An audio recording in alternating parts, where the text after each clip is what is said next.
찬송가 413장 내 평생에 가는 길이라는 찬송가는 이런 내용으로 되어 있습니다. 내 평생에 가는 길 순탄하여 늘 잔잔하든지 큰 풍파로 무섭고 어렵든지 나의 영혼은 늘 편하다. 내 영혼 평안해. 내 영혼 평안해.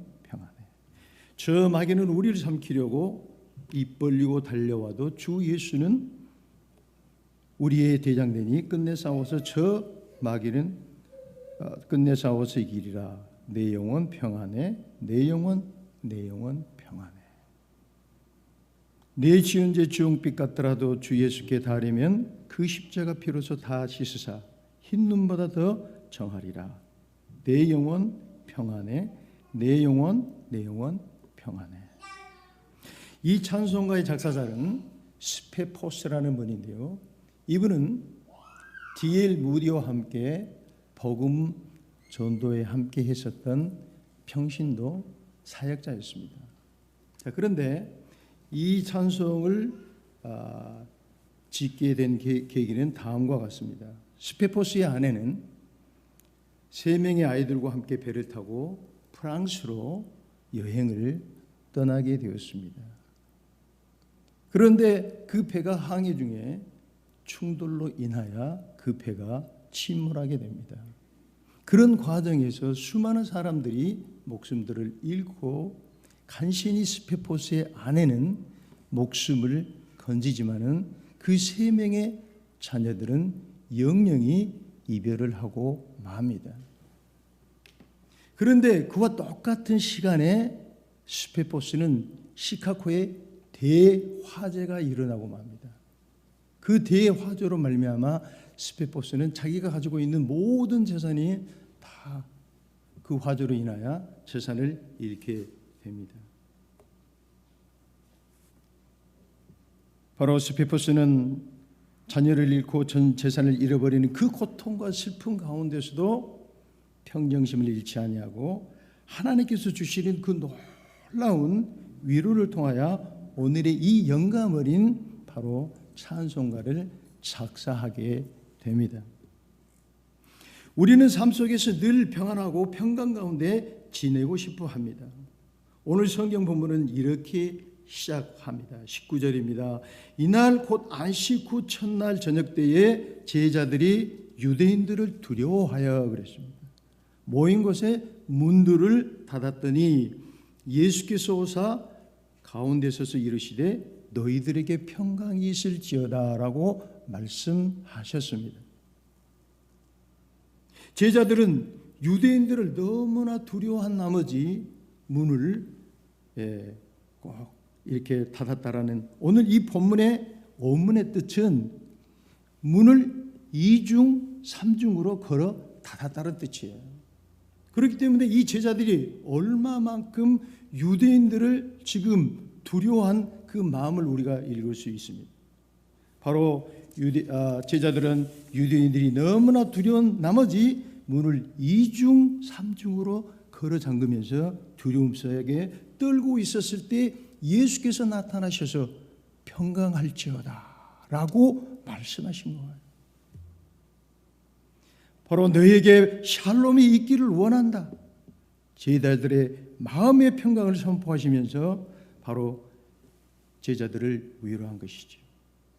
중요한 것은 우리가 평강을 누릴 수 있는 환경과 여건이 아님에도 불구하고 우리는 바로 평강을 누려야 한다라고 하는 겁니다. 여러분이 잘 아시는 세계적인 복음 전도자 닉 부부이치라는 사람이 있습니다. 이분은 1982년 바로 호주에서 팔과 양팔이 없이 양다리도 없이 몸뚱이만 가지고 이 세상에 태어났습니다. 생각해 보시기 바랍니다. 여러분, 양팔이 없고 양다리가 없는 그 몸으로 세상에 태어났으니 얼마나 불편했겠어요. 그래서 이 닉 부부이치는 청소년기를 지내면서 너무나 자기 환경을 탓하면서 심지어 3번이나 자살을 시도하게 됩니다. 우여곡절 속에서 그런 하나님이 주시는 위로를 통하여 힘을 얻고 청소년기를 보내게 됩니다. 그런데 그 청소년기를 보내는 이 닉 부부이치에게 많은 주변의 사람들이 이렇게 고면합니다. 불구의 몸을 가지고 결혼해서는 안 됩니다 라고 고면을 하는 거예요. 본인이 팔도 없고 다리도 없는 이 어려운 환경 속에 있는데도 불구하고 주변에서는 그렇게 충고를 하는 거예요. 그러나 하나님께서는 닉 부부이치에게 정말 어여쁜 신부감을 허락하셔서 바로 닉 부부이치는 결혼을 하게 됩니다.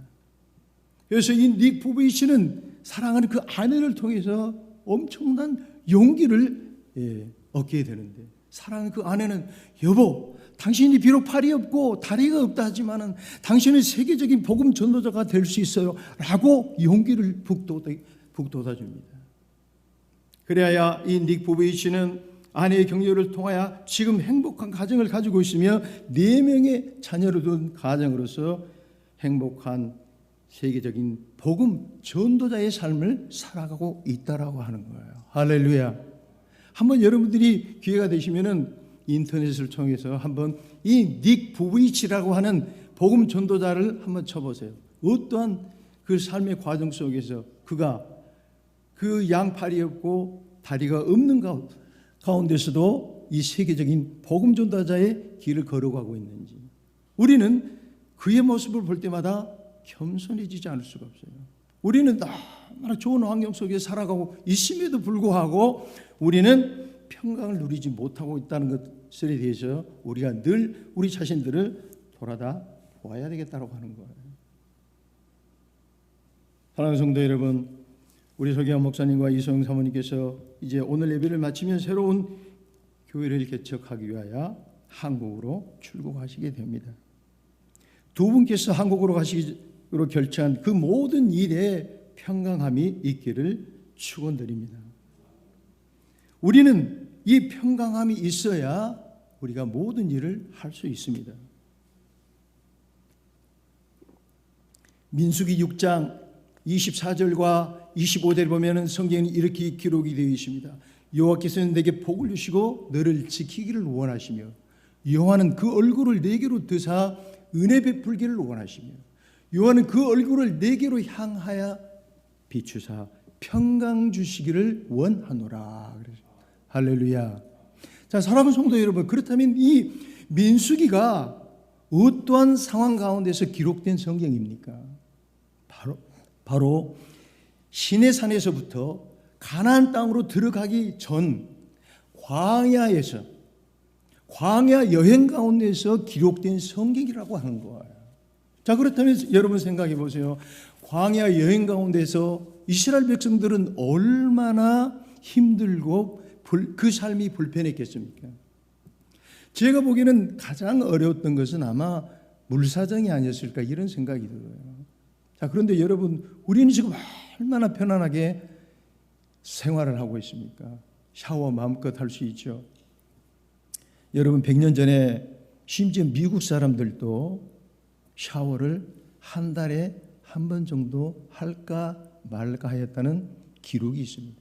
심지어 미국 사람들도 머리를 한 달에 한 번 정도 감을까 말까 했다는 삶을 살았다고 하는 거예요. 그러니 성경이 기록된 그 3,500년 전에 이스라엘 백성들의 그 광야의 삶은 우리가 짐작하고도 남겠죠. 정말 어렵고 힘든 과정 속에서, 그럼에도 불구하고 하나님 그 어려운 여건 속에서도 너에게 평강이 있기를 원하시나 라고 하나님은 이스라엘 백성들에게 평강을 선포하시고 있다라고 하는 거예요. 일본 속담에 이런 속담이 있습니다. 만날까 말까 하는 사람은 만나지 말라. 먹을까 말까 하는 음식은 먹지 말라. 갈까 말까 하는 길은 가지 말라. 자, 이 속담의 의미는 뭐예요? 바로 주저하는 것은 하지 말라는 거예요. 그러나 우리 서기환 목사님과 이소영 사모님께서는 한치의 주저함도 없이 어렵고 힘든 교회 개척을 위하여 한국 귀국을 결정하신 거예요. 사모님께서는 몸이 아프신 상황에도 불구하고 복음 전도의 사명을 다하시기 위하여 한국 귀국을 결정하신 것입니다. 이것은 바로 예수님께서 제자들에게 평강을 주셨던 그 평강이 바로 서목사님과 사모님의 마음을 붙잡아 주셔서 평강함이 임하였기에 이 어려운 결단의 과정을 과감히 결정하셨다고 믿습니다. 제가 2000년도에 한국을 방문하면서 탄자니아로 귀국할 때 아랍에미레이트 비행기를 타고 탄자니아로 가고 있었습니다. 이제 비행기가 한 5시간 정도 비행을 하고 이제 저녁을 먹는 시간이었습니다. 그래서 승무원들이 이제 식사를 배분하는 시간이 되었어요. 그래서 한 사람 한 사람 식사를 배분하고 바로 제 앞에 승객에게 그 승무원이 식판을 들고 밥을 주려는 순간이었어요. 순간 비행기가 땅을 향하여 쫙 내려가는 거예요. 저는 아무 생각이 들질 않았습니다. 의자에 있는 손잡이를 잡고 외말이 아버지 외치고 아무 생각이 나지 않더라고요. 그러면서 이런 생각이 드는 거예요. 아버지 하면서 이렇게 죽는구나. 이 생각만 나지 아무 생각이 들질 않았어요. 그러더니 땅을 향하여 쏜살처럼 내려갔던 비행기는 이제 정상 비행으로 날아가기 시작했습니다. 그 뒤부터는 저는 평정심을 잃어버리고야 말았습니다. 이 비행기는 정상적으로 두바이에 도착할 수 있을까? 나는 정말 사랑하는 아내와 자녀들이 기다리는 탄자니아로 돌아갈 수 있을까? 이런 두려움이 나를 사로잡았던 것은 사실입니다. 그러면서 저는 그 순간 평정심을 잃었지만 다시 하나님 앞에 기도했어요. 하나님, 제가 이렇게 저를 죽지 않도록 내버려 두시고 자녀들이 있고 가족이 있는 곳에 저를 죽도록 인도해 주시옵소서 라고 기도했던 기억이 납니다. 사람이 이렇게 위급한 상황에 닥치게 되면 자칫 평정심을 잃어버릴 수가 있다고 하는 거예요. 사랑하는 성도 여러분, 이 평정심이라고 하는 건 뭐예요? 평정심이라고 하는 것은 오른쪽으로도 왼쪽으로도 치우치지 않는 것을 말하는 거예요. 좌우로 치우치지 않는 거예요. 비행기가 오른 날개와 왼 날개 이 평정을 균형을 잡으니까 비행을 하는 거잖아요. 우리도 마찬가지입니다. 저희들도 마찬가지입니다. 저희들도 좌로나 우로 치우치지 아니할 때에 우리에게 평정심이 있게 되어지는 거고 우리가 평강 가운데 임할 수 있게 된다라고 하는 거예요. 사랑하는 성도 여러분, 오늘 예수님께서는 제자들에게 평강이 임하도록 그들에게 선포하신 거예요. 너희들에게 평강이 있을지어다 라고 예수님은 말씀을 하신 거예요. 위로하신 거예요. 제자들이 얼마나 두려움에 떨었으면 그 문들을 2중 또한 3중으로 걸어 잠그면서 벌벌 떨고 있었겠습니다. 그 벌벌 떨고 있는 제자들에게 예수님이 갑자기 나타나셔가지고 너희들에게 평강이 있을지어다 라고 했으니 예수님의 제자들은 얼마나 놀랐겠습니까? 놀라움보다도 너무나 기뻤던 거죠.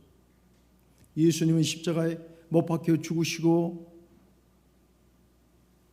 제자들은 모든 슬픔 가운데서 자포자기하고 흩어지고야 말았습니다. 그런 가운데 예수님께서 나타나셔서 제자들에게 손과 옆구리를 보여주시면서 보거라, 손과 옆구리를 보거라. 내가 이렇게 찔려서 죽었지만은 다시 내가 부활하여 너희들에게 나타나지 않느냐. 아무 염려하지 말라 라고 예수님이 제자들을 위로한 것이죠. 그랬을 때 오늘 본문에는 이렇게 말합니다. 예수님의 제자들이 너무나 기뻐하였다라고 말합니다. 19절을 보시기 바랍니다. 한번 제가 읽겠습니다. 이날 곧 안식 첫날 저녁 때에 제자들이 유대인들을 두려워하여 모인 곳에 문들이 닫혔더니 예수께서 오사 가운데 서서 이르시되 너희들에게 평강이 있을지어다. 이 말씀을 하시고 손과 옆구리를 보이시니 제자들이 주를 보고 기뻐하였다. 여기서 기뻐했다는 것은 영어에 보니까 overjoy라고 그러죠. 여기서 이 원문의 뜻은 뭐냐면 너무나 기뻐가지고 아주 깡총깡총 뛰었다라고 하는 거예요. 오, 예수님 살아나셨군요. 깡총깡총 뛰면서 막 예수님을 부둥켜 안고 기뻐했을 것입니다. 얼마나 기뻐. 그래서 이 원문의 뜻은 바로 예수님이 살아나신 그 모습을 보고 제자들이 너무나 기뻐서 껑충껑충 뛰면서 기뻐했다라고 성경은 기록하고 있습니다.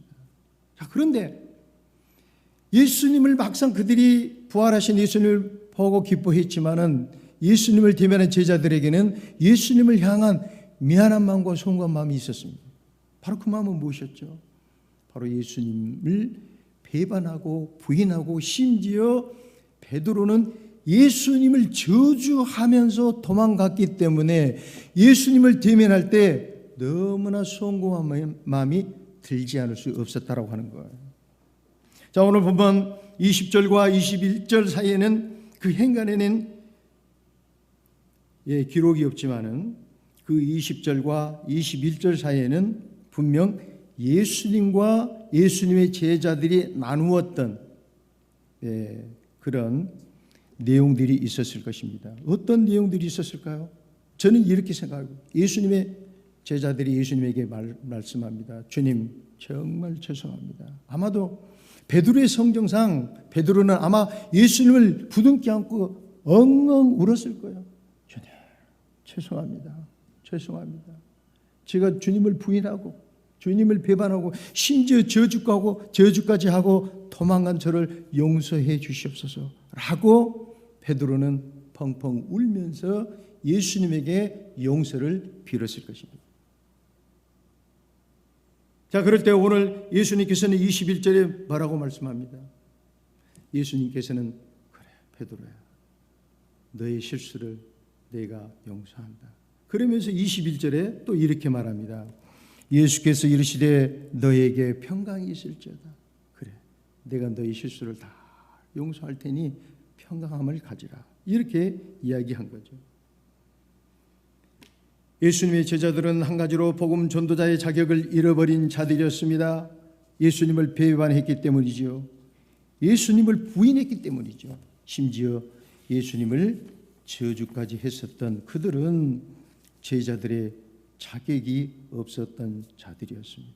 그럼에도 불구하고 오늘 예수님께서는 그들에게 위로의 말씀을 주시면서 그래, 너희들이 나를 부인한 것에 대하여 마음 쓰지 말라. 마음 쓰지 말라. 내가 다 너희 실수를 용서한다. 그러니 너희들이 마음의 평안함을 가지라. 그러면서 오늘 예수님께서는 그들에게 바로 복음 전도의 위임을 하십니다. 그러면서 오늘 이렇게 말씀하시죠. 아버지께서 나를 보내신 것처럼 나도 너희를 보낸다 라고 말씀하십니다. 사랑하는 이송희 사모님께서는 몸이 아프시기 때문에 복음 전도의 길을 계속할 수 있을까 하는 마음의 염려도 있을 것입니다. 그러나 오늘 성경 말씀에 예수님께서 말씀하신 것처럼 사랑하는 딸아, 내가 평강하기를 원한다. 내가 비록 몸이 아프지만은 아무 염려하지 말고 복음 전도자의 길을 가거라 라고 말씀하실 줄 믿습니다. 할렐루야, 할렐루야. 자, 우리 사랑하는 성도님, 우리 서기환 목사님과 사모님께 위로의 박수를 한번 좀 부탁을 드립니다. 위로의 박수 부탁드립니다. 네. 아마 베드로에게 예수님께서 그랬을 것 같아요. 항상 우는 베드로에게 어깨를 쓰다듬으면서 예수님께서 베드로야, 염려하지 말라. 내가 너의 과오를 실수를 다 용서한다.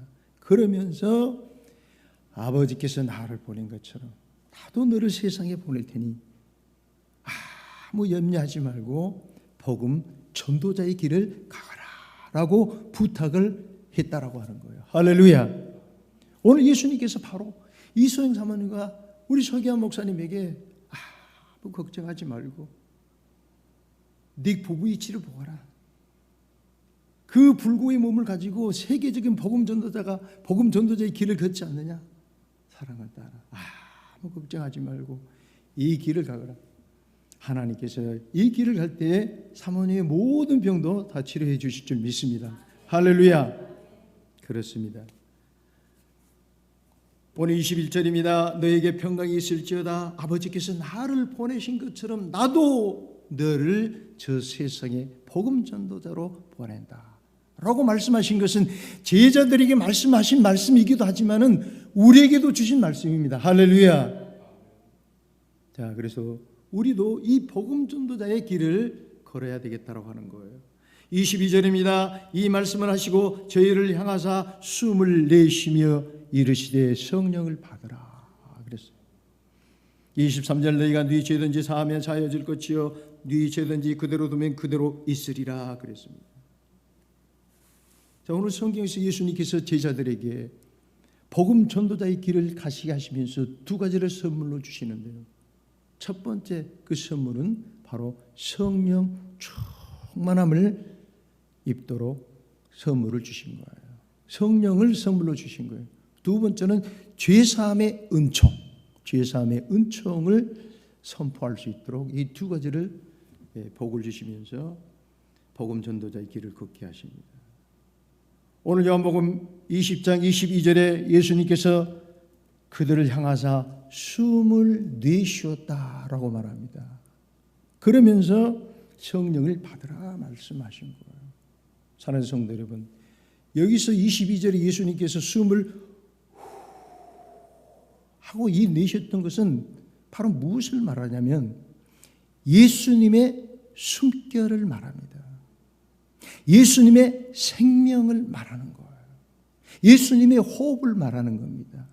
예수님의 영을 예수님의 모든 제자들에게 하면서 예수님의 숨결과 생명과 예수의 영을 충만히 예수님의 제자들에게 부어주신 거예요. 할렐루야. 자, 그런데 여기서 보면은 사랑하는 성도 여러분, 호흡은 뭐죠? 근데 여기서 말하는 이 호흡은 창세기 2장 7절에 이런 말씀이 있습니다. 여호와 하나님이 흙으로 사람을 지으시되 생기를 그 코에 불어 넣으시니 사람이 생명이 된지라 그랬습니다.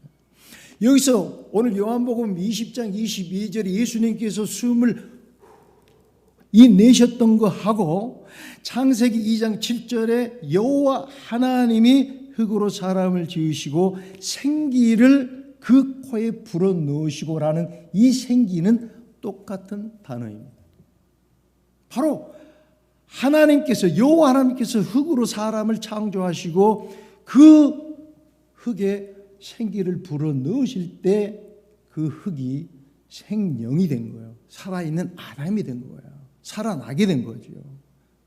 이와 같이 예수님도 그 제자들에게 자기의 숨결을 바로 불어 넣으신 겁니다. 그렇습니다.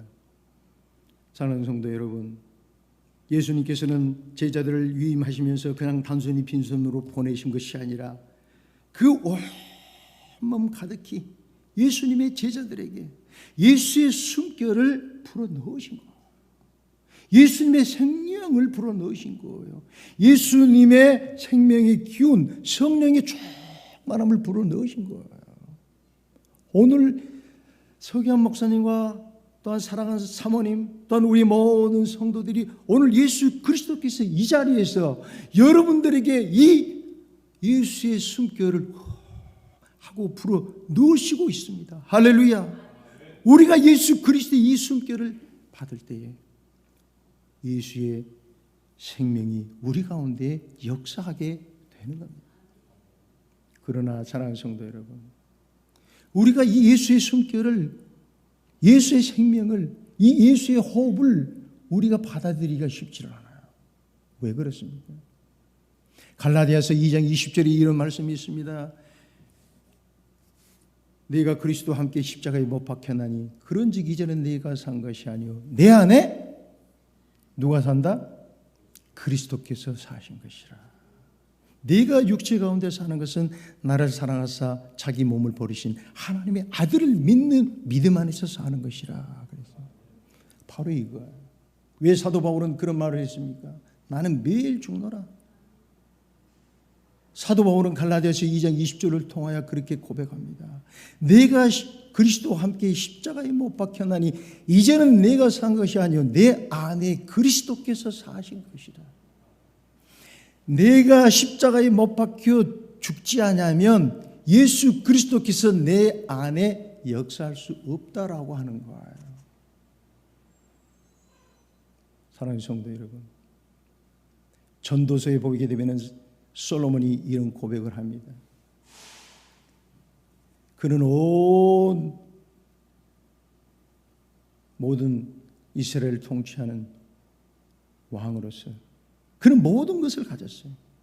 수많은 물질을 가졌고 1000명이 넘는 아내를 데리고 있었고 수많은 종을 가지고 있었고 그에게는 부족한 것이 아무것도 없었어요.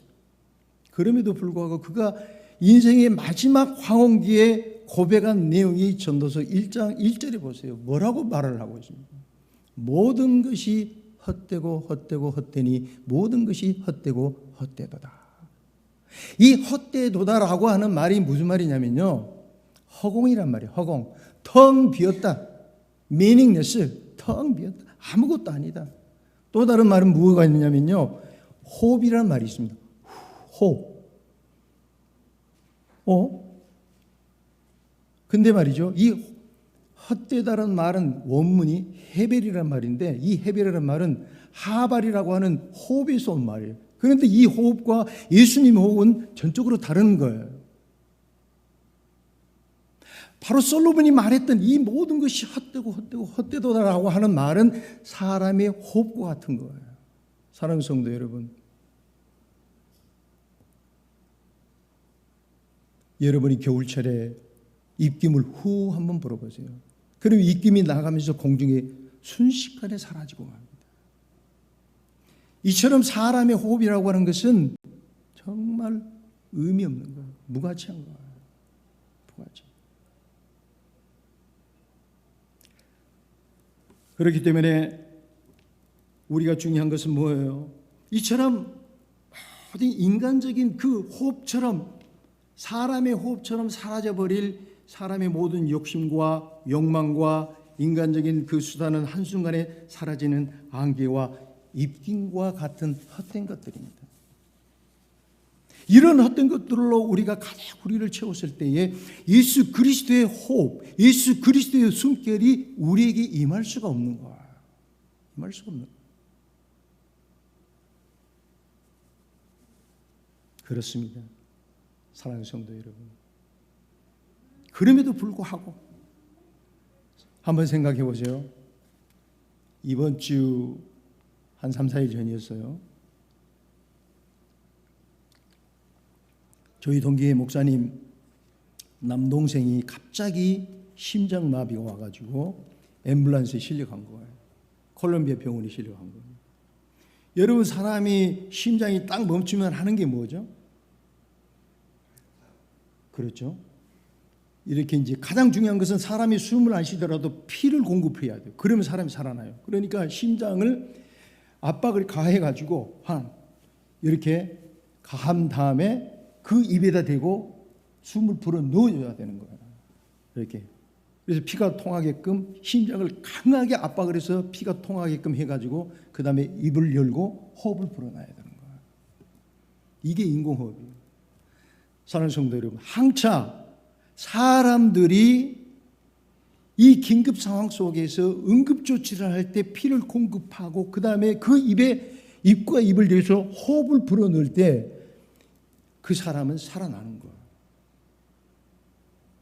여기는 어떤 의미가 있습니까? 항차 인간들이 사람들이라 할지라도 긴급 상황 속에서 인공호흡을 통해서 호흡을 불어넣으면 그 죽어가는 사람도 살아나는데 항차 예수 그리스도께서 그 숨결을 불어넣으실 때 왜 죽은 사람이 살아나지 못할 일이 있겠습니까? 할렐루야. 이거예요. 바로 우리가 우리 몸속에서 우리 인간적인 것들을 다 내어버리고 예수 그리스도의 숨결을 우리는 받아들여야 되는 거예요. 인간적인 방법으로는 이거를 받을 수가 없습니다. 받을 수가 없어요. 사랑하는 성도 여러분, 이것은 무엇으로 가능합니까? 바로 자기 부인, 바로 십자가로 나를 죽일 때만이 예수 그리스도의 숨결이 우리에게 임하게 되는 거예요. 할렐루야. 나를 죽이지 않으면 결코 예수 그리스도의 숨결이 한치도 우리 몸 안에 들어올 수가 없습니다. 갈라디아서 2장 20절에서 말씀한 것처럼 내가 십자가에 함께 예수 그리스도와 못 박혀 죽고 예수 그리스도가 내 안에 살 때만이 예수님의 숨결이 내 안에 들어올 수 있게 되는 겁니다. 손양원 목사님이 우리 개신교 목회자 중에서 가장 우리 성도들이 존경하는 목사님 중에 한 분입니다. 손양원 목사님에게는 아들이 있었습니다. 동윤이가 동신이가 있었어요. 그런데 한날 같은 날 공산주의자에 의하여 죽임을 당하고야만 합니다. 그래서 그 손양원 목사님이 두 아들을 죽였던 사람은 이름이 안재선이었는데 그분이 이제 감옥에 갇혀가지고 사형 판결을 받았어요. 그래서 사형을 받을 날만 기다리고 있었습니다. 그럴 때 손양원 목사님이 법무부에 청원을 합니다. 제가 저 안재선이라고 하는 사람을 양아들 삼을 테니까 저 사람을 사형시키지 말고 제발 풀어주시길 바랍니다. 탄원서를 집어넣은 거예요. 사랑하는 성도 여러분, 인간적인 생각으로 어떻게 그게 가능합니까? 도저히 저 같아도 과연 그렇게 할 수 있을까? 정말 힘들 것 같아요. 그럼에도 불구하고 손양원 목사님은 계속해서 탄원을 넣습니다. 그래서 법무부에서 그 탄원을 허락하고 그 안재선을 풀어줍니다. 그래서 이 안재선이 손양원 목사의 양아들이 돼요.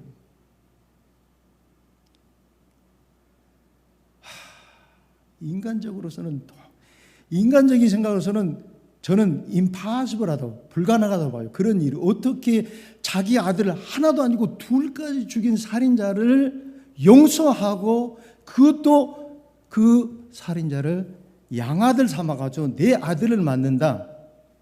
인간적으로는 저는 불가능합니다.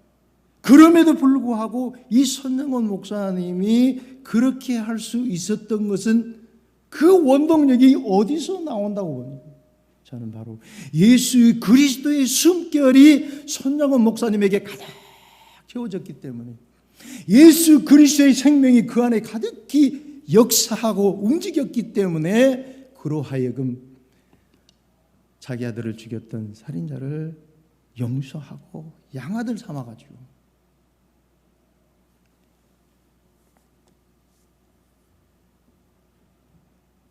그를 용서하고 그를 자기의 아들을 양아들 삼아 그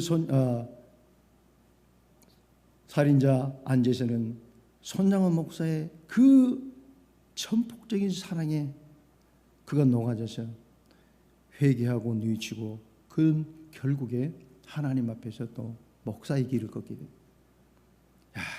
여러분, 이게 놀라운 예수 그리스도의 능력 아닙니까? 이게 능력이에요. 근데 많은 사람들이 그래. 인간적인 생각을 가지고 내가 큰 교회 해보겠다. 조영기 목사님처럼 난 큰 교회 해보겠다.